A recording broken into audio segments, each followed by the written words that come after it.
Berapa lama Amir kenal dia? 6 bulan.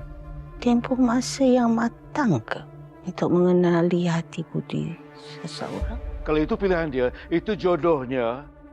Nak buat macam mana? Kalau dia betul sangat nak kahwin dengan perempuan tu, over my dead body.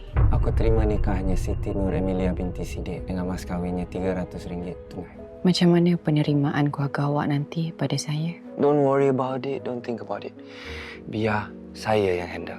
Bawa anak dara orang lari pergi kahwin kat Thailand? Ibu, sebab tu Amir datang sini nak minta restu ibu. Amir dari awal dah minta izin, minta restu dari you. Tapi you tak setuju. Itu yang dia terpaksa buat macam tu. Terima je lah. Kerana you, Amir jadi biadab. I tak akan merestui perkahwinan ini. Please.